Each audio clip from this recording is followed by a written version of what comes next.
All right. Well, I've never recorded a sermon on my laptop before.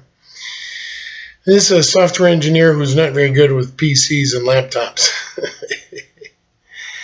But I left all my sermons at home, so I'd recorded them just for you while I was on the road. And I was going to let it go at that, but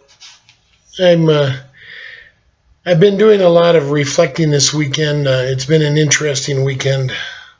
I left home Thursday. It's now Sunday.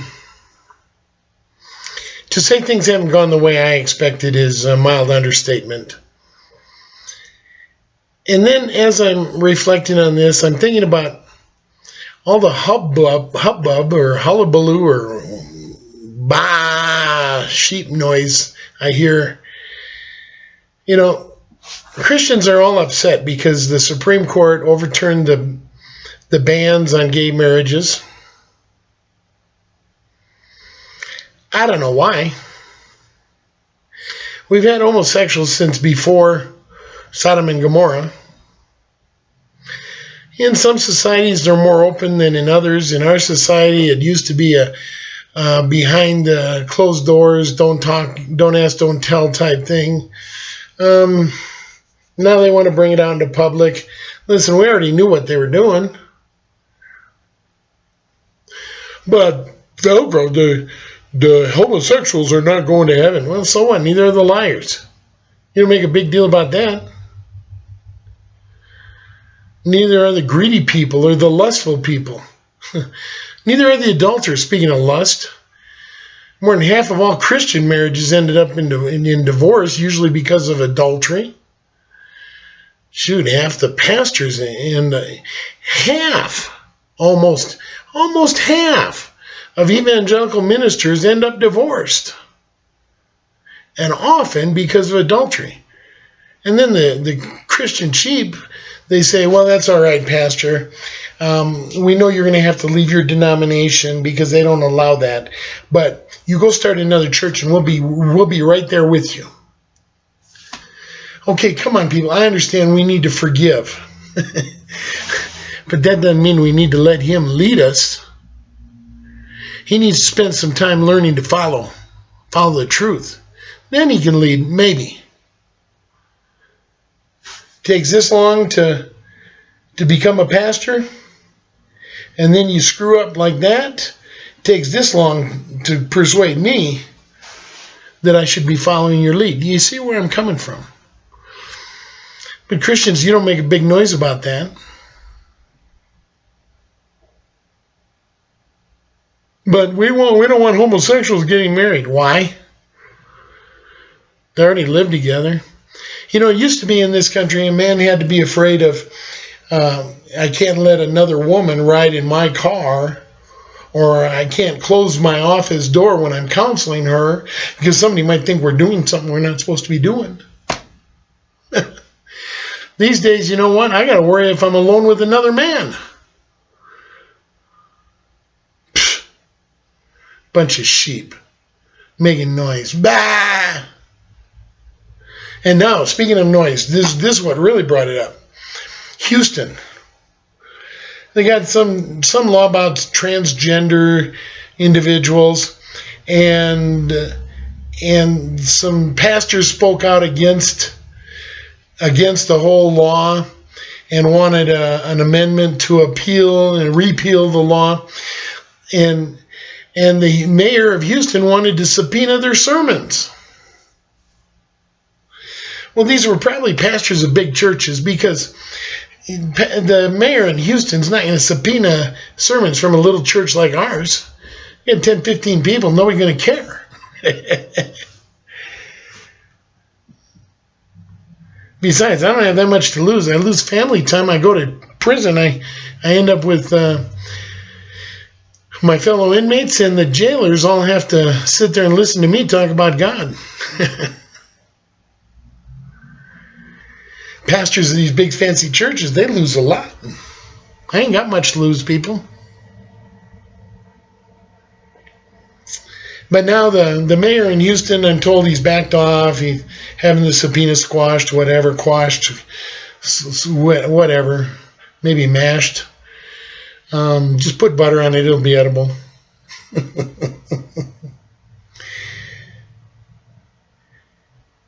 Why are the Christians making a bunch of noise? I don't know. I don't understand it. It's not that big a deal, people. But the courts want to see the pastor's sermon. Hey, he made it public.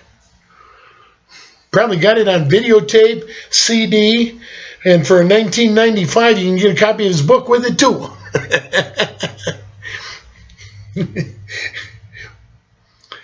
You hear where I'm coming from? Yeah, but they're going to make ministers do homosexual weddings. Fine.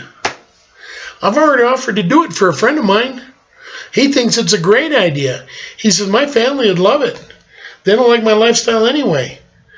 Why? Because I told them I would start with, we're here to recognize the union of these two in an unholy, ungodly, unsanctified relationship that they want to call a marriage that's against what the Bible teaches. You don't want me to speak God's word? Get another minister. I do the same thing with non-believers. They say, I don't want you to mention God. Hey, I'm going to say that God ordained marriage, and he said it's for one man, for one woman, for life. You do anything else, you're disobeying God's law. And I'm going to put it in there. You don't like it, go find somebody else. Christians, what's the problem? You make all this noise, but that's all it is, noise. Bah! There's a wolf in the flock. Bah! Oh, it's all right, he left. He only killed a couple of my brothers there, and he's gone. 2 weeks from now, you're not going to be caring about this anyway. Well, that's because nothing we can do about the Supreme Court, and they squashed it in Houston. You want to convince me you care? Start speaking up. I don't mean when everyone else is making noise. I mean speak up. They say you got to be politically correct. They can take that politically correct and shove it. You can't stop somebody from burning a flag? I'll shove it right down their throat. Burn it in your throat. You want to spit on one of our soldiers? You've got the right according to the land of the law. And I'll tell you what, I'll knock your block off. There, keep that recording. Use it in my trial, okay? Listen, people, I'm going to do what's right. I'm going to go into the bars, even if other pastors condemn me for it. I'm going to defend our troops. I'm going to defend our flag. And I'm going to defend the right of every American and non-American, of every race, of every belief, to be who and what they believe they are or should be. And I'll continue to preach that only those who meet God's standard are going to heaven. I think we got enough trouble, Christians, trying to meet God's standard, that we got to stop pointing the finger at everyone else and start pointing it at ourselves.